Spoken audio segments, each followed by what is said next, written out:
Hi there guys, and welcome to my next video. The one I'm going to be doing today is about marbling wood, which should look something like this. I've not got any better examples because I've sold them, so hopefully we should do a good run today and you'll get a rough idea of how I do marbling on wood. Okay, let's get cracking. Okay, for marbling I like to use a nice whiter wood.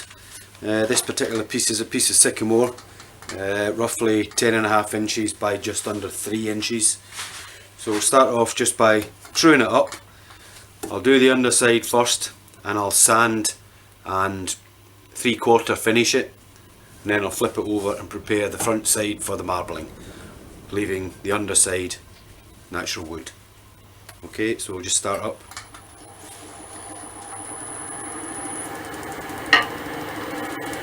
Just using a 1/2 inch bowl gouge.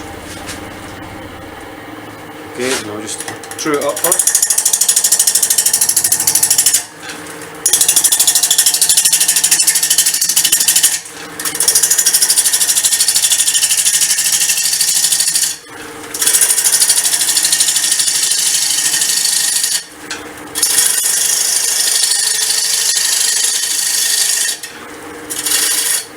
Speed it up a little bit now, it's a bit more balanced.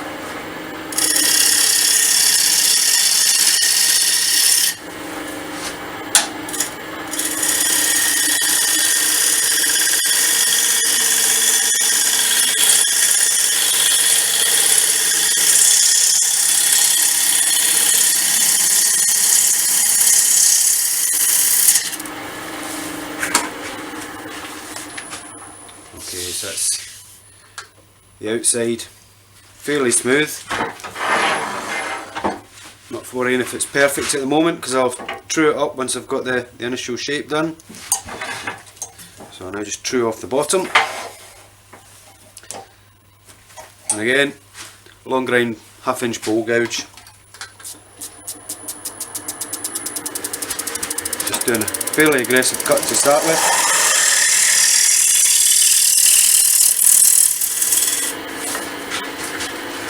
Okay.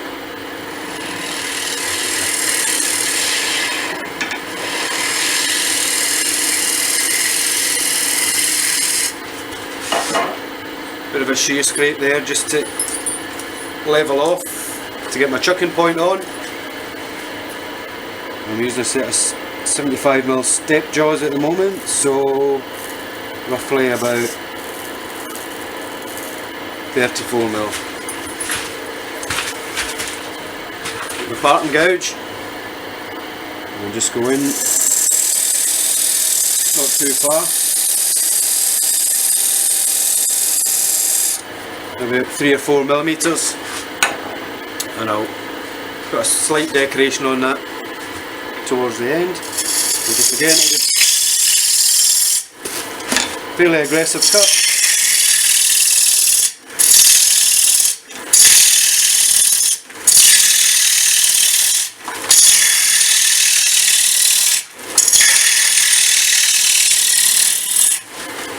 Not worried about finish at the moment. Now obviously safety wise you'd stop the lathe before you move your tool rest, but I'm confident enough that I won't catch it. And I'm going to do a slight OG shape on the bottom.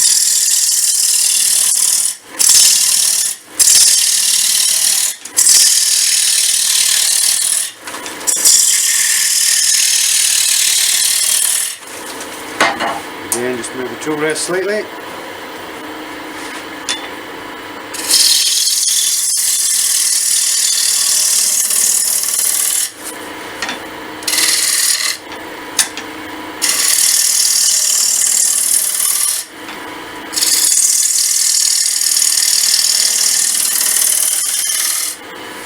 Okay, we're nearly there on the shape, just a few refining cuts. For that I'll just swap over my small 1/4 bowl gouge.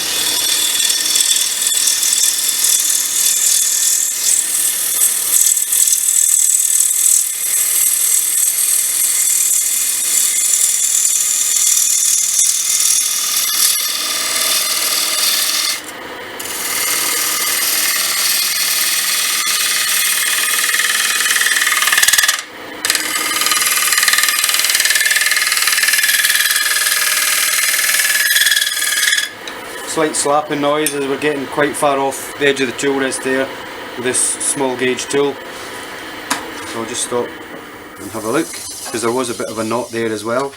Yep, there you go. So there's a bit of the noise. That's what's causing the noise there. I'll leave that in because it's not going to get in the way. Okay, the shape's just about there, so just give it a bit of a shear scrape with my bowl gouge again, just to get some of the larger tool marks off. That's the flute is over at almost 12 o'clock. Just shear scraping with the very edge of the blade.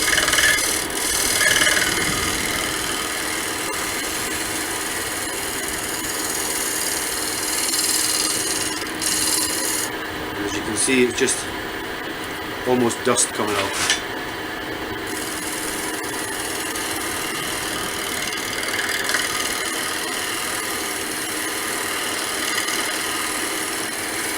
Very, very light cuts.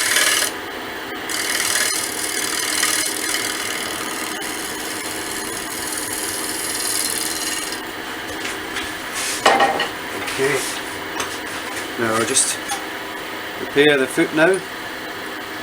So I'll put a slight chamfer on the inside so that it holds in the chuck jaws better.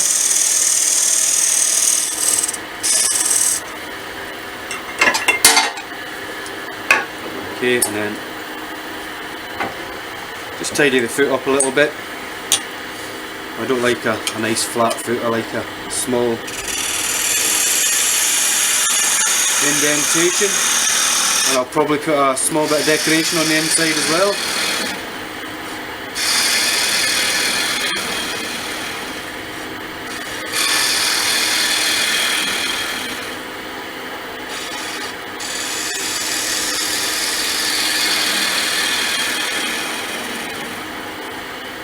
So it's just a nice shallow curve on the inside. Okay, that's the foot ready for its decoration now. So all I'm going to be using is a small mini spiraling tool. I'm just going to start from the middle and just pull it out slightly, just to give us a slight decoration on the bottom. So start the lathe up, not too fast, probably no more than, I don't know, 600-700 RPM. With this tool, the handle is raised so that the cutting edge is on centre point. It's almost like a scraper action. And I'll just start it in the middle, and I'm just arcing it out. The harder you press in, the deeper the cut, but you don't want to press too much because you'll end up just ripping the wood fibres. Okay, and I'm going to lower the rest ever so slightly, and I'm just going to highlight the small decoration with the edge of a small skew. So you can almost see where the pattern finishes. I'm just going to use the very edge of the skew, and just a small V on the inside. I'm not sure if you can see that, but before I finish I just take a bit of 400-600 grit just to take off any hairy bits on the striations there. Just a close up of the small decoration on the bottom of the foot. Just slight striation round. Okay, so I'm going to sand it now. So I'll not video that because it's noisy and dusty. Once I've done that, I'll flip it round and we'll do the top surface ready for the marbling. Okay, so that's the underside all sanded up now to 600 grit. I've put a couple of coats of sanding sealer on. I'll buff it up once I've done the top. I'll put it on the Beal 3 buffing system. So now I'll just turn it round and mount the jaws onto the spigot. True up the face and then sand it, and we'll be ready for putting marbling on. Okay, so true the front face up now and get it as flat as we can and sand it. I'll only sand it up to 320 grit.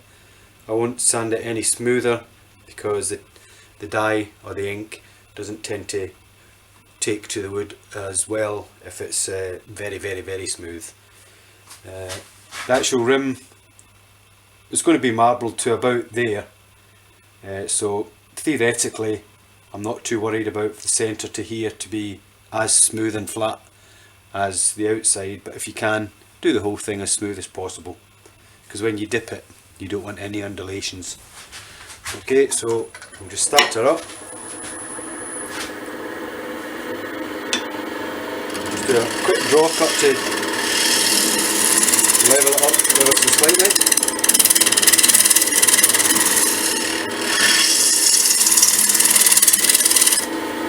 Okay, and then I'll go in with a few push cuts.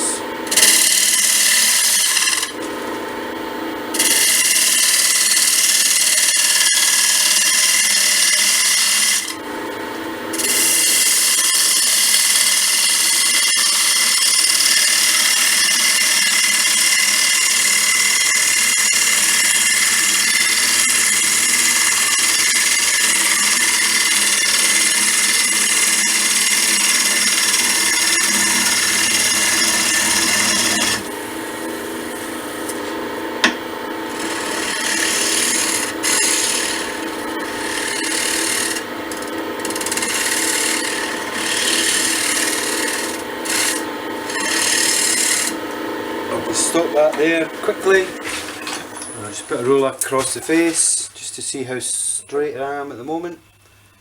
Okay, so we're coming up ever so slightly in here, so I'll just take that down a bit more.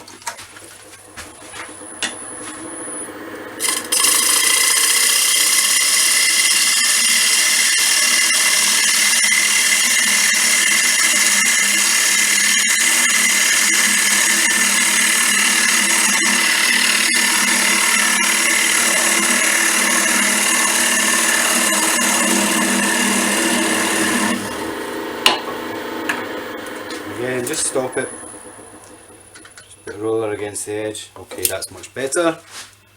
Okay, there's a bit of tear out in the middle there, which I'm not worried about because that's going to be hollowed out anyway. We'll do a quick shear scrape and then I'll go to sanding. So shear scraping again with a long ground 1/2 inch bowl gouge. The flute will be almost closed at 12 o'clock, lightest of touches, and you can almost just see the dust coming off.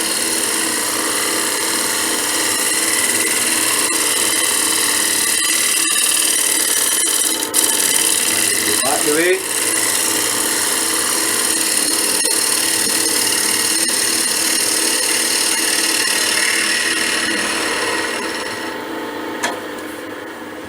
And see what we've got.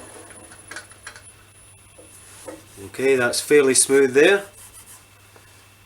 So we're ready for sanding. So again, I'll switch the video off for the sanding, obviously for the noise and the dust, and I'll resume when I'm ready to put the colours on. Okay, that's the surface now, sanded to 320 grit. The last two, 240 and 320, I hand sanded with the grain to take any ever so small sand marks out if there was any. Mainly what I've been sanding with, if I can find it, is one of these. Just a rotary sanding pad. You can either fit that in a battery drill, electric drill, or you can have one of these, which is just magnet in and it's on a double bearing. Very good, eliminates a lot of the sanding lines as you go along. Okay, now so I'm going to dip this into the dyes, marbling dyes, and I'll show the process I do this. I'm actually going to do two.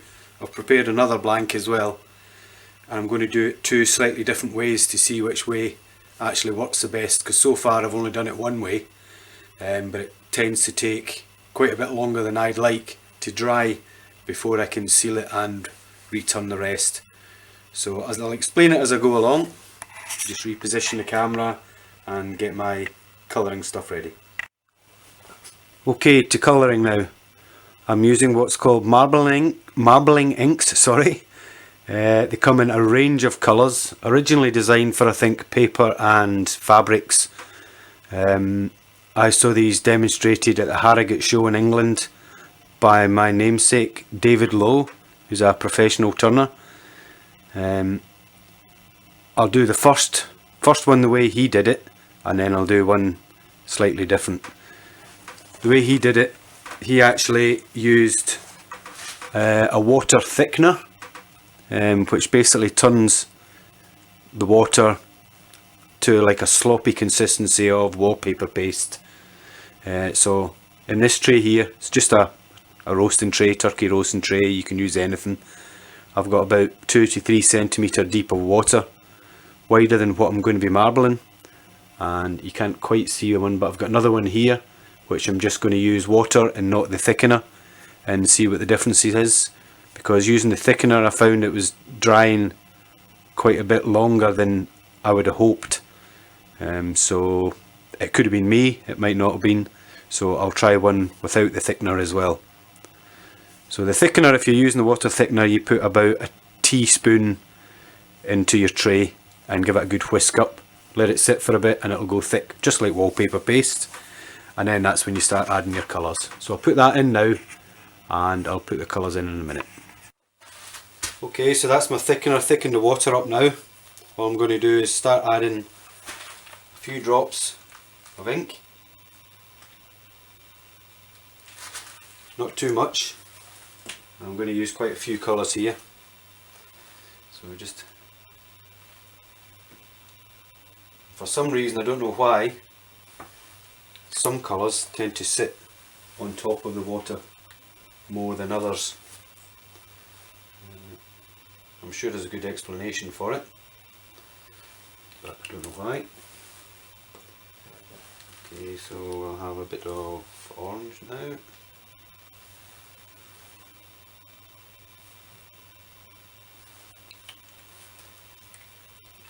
I tend to find you get a better result by putting quite a few colours in, but you don't have to put an awful lot of ink in. And one more colour, yellow. I like yellow, so I'll put a bit more of that in. Okay, now to get the marbling effect, you can use various things. I've just knocked up a couple of small panel pins and a bit of wood, and you just spin it round, or one of these ladies, a balloon whisk, check the correct terminology, and then all you would do is just comb it round. You could use any sort of hair comb, anything like that, and you just play about, making sure you get a nice pattern. Okay, you can add colours to your heart's content. You can actually take the colours away as well by just getting a piece of kitchen paper and laying it over the top, and it'll absorb the inks up.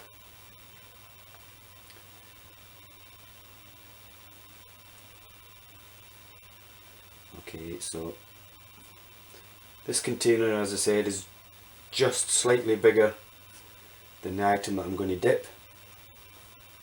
So I'm just combing round, so we'll do that. This does get quite messy, so when you go to dip your bowl in, I always tend to leave it on the chuck. It gives you something to hold on to, and all I'm going to do is I'm going to place it in, and you just roll it ever so slightly in a circle motion. And you can see as I lift that up, a lot of the colours have gone. Just shake the excess off. And here we go. Now don't worry about that because that's going to be hollowed out. But if you want, you can always just dip it in a little bit more where the rest of the ink is.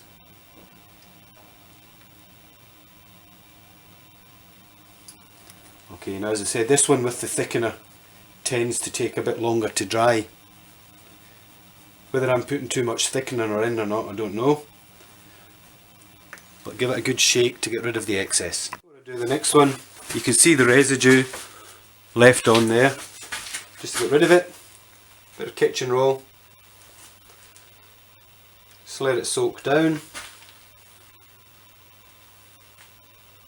and lift it up. You might have to do this a couple of times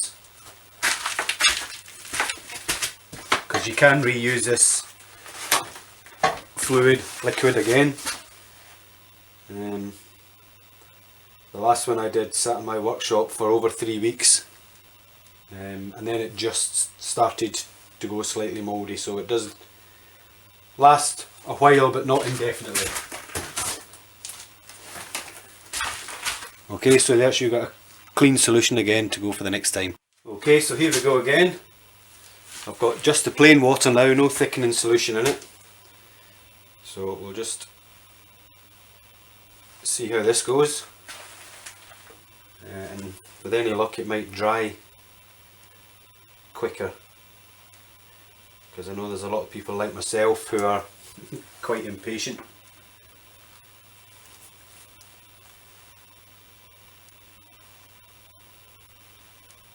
Okay, a bit of purple,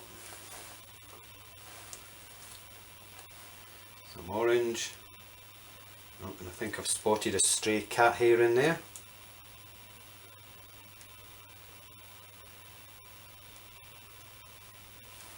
One of the hazards of being an animal lover, I'm afraid. Cat and dog hairs are everywhere. Okay, a couple bits of blue. And last but not least, some yellow.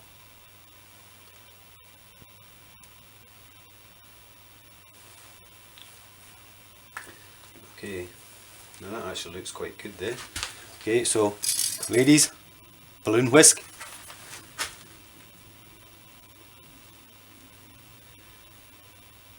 I couldn't find a smaller one, so unfortunately I had to buy this one.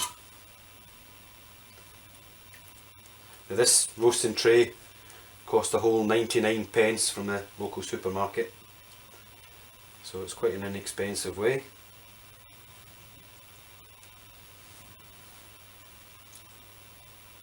Okay, now this is a slightly bigger tray, so I'll just put a bit more colour in it, put a bit more green in.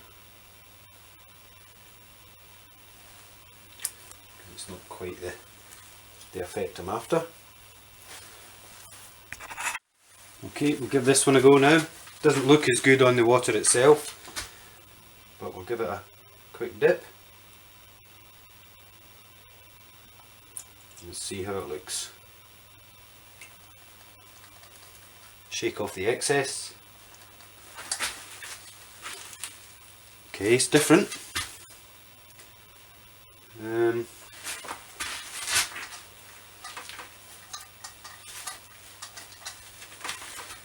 Initially the colours don't look as vibrant. Possibly I could dip it again, add in a few more colours. Okay, initially, looking at the colours, not that you can see very well. No, the lighting's not very good. The one with the thickener looks better, but we'll see once they're dry and I put a finish on them. At the moment they look just quite blotchy and patchy. So this is the two bowls marbled and dried. Not too keen on the one on the left, which is the one with just the plain water and the ink, and the one on the right is a bit better marbled. So go on and turn them now and see how they look once they're finished and polished. Okay guys, this is it on the lathe now, ready to be hollowed out into a bowl. So again, I'm just using a long ground 1/2 inch bowl gouge just to do the majority of the hard work. Just eke away.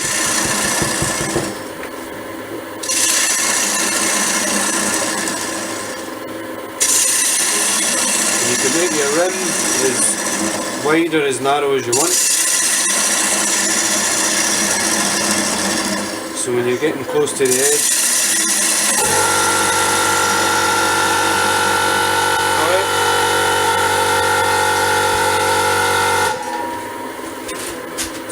there's my compressor just kicking in.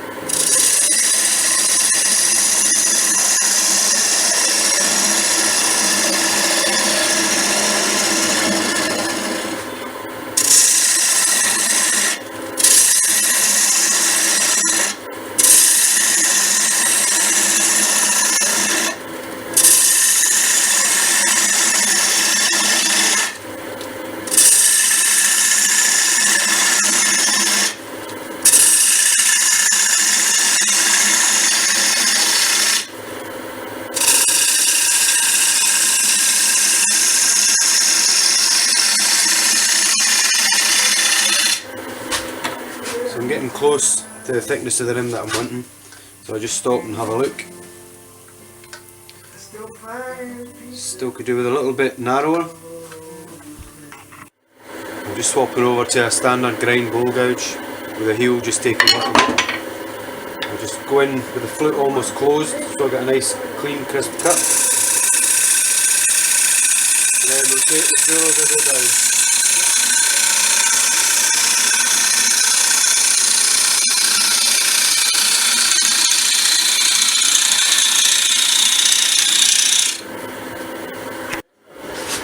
Okay, so again just using the standard grind bowl gouge just to finish off.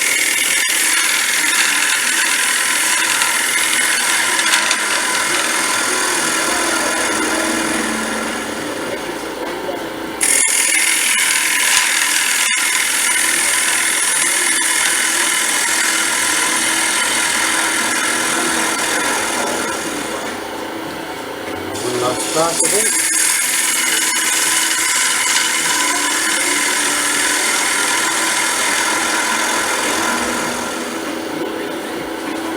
Okay, so that's us pretty much ready for sanding.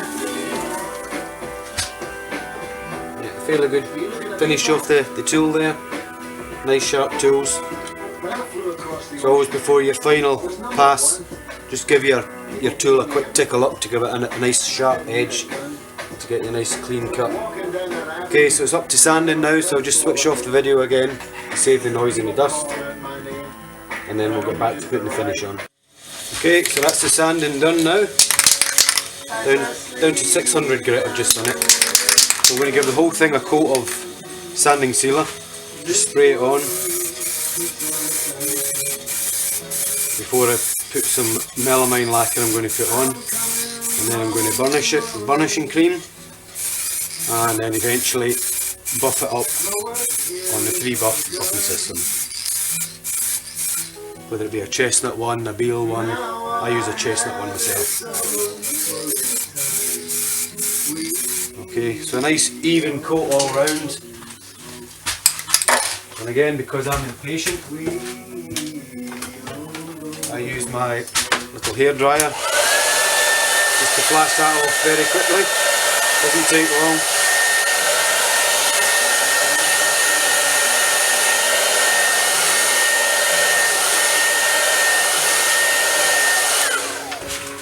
Dry. So I'm now going on to my spray on melamine lacquer. Again, a couple of light coats.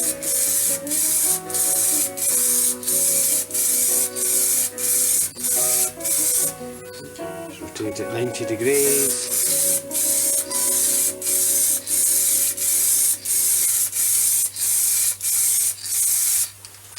Okay, I'll let that dry and then I'll buff it up. Okay, so my next process is to buff up the melamine lacquer with some burnishing cream. My preferred method. I start by hand and then eventually I'll start it with a lathe running. So just rub it all in. Basically, for anyone who doesn't know, burnishing cream is just like a tea-cut, a very fine tea-cut which you use on cars. So it just polishes up the front. So I'll start that up. Using the same wet cloth that I've got from the burnishing cream. A bit more burnishing cream on the cloth. And I'll just rub it backwards and forwards.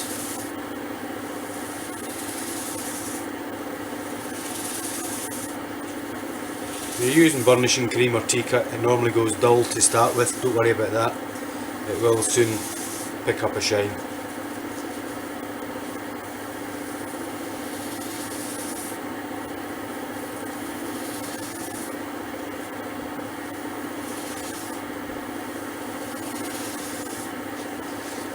Okay, so speed it up now. With a piece of dry kitchen paper, very lightly. Drag it all the same way.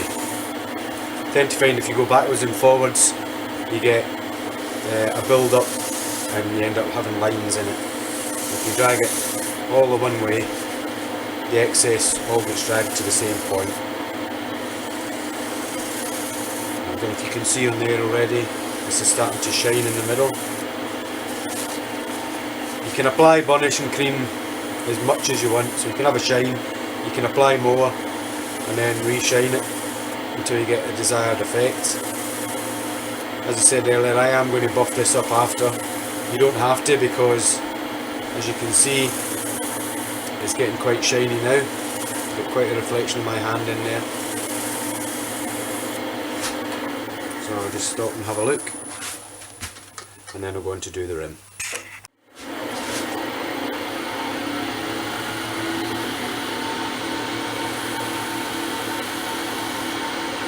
And the last polish before buffing.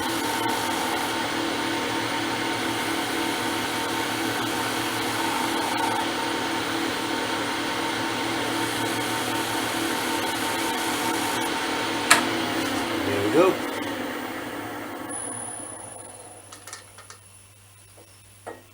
And it's looking fairly shiny just now, ready for buffing.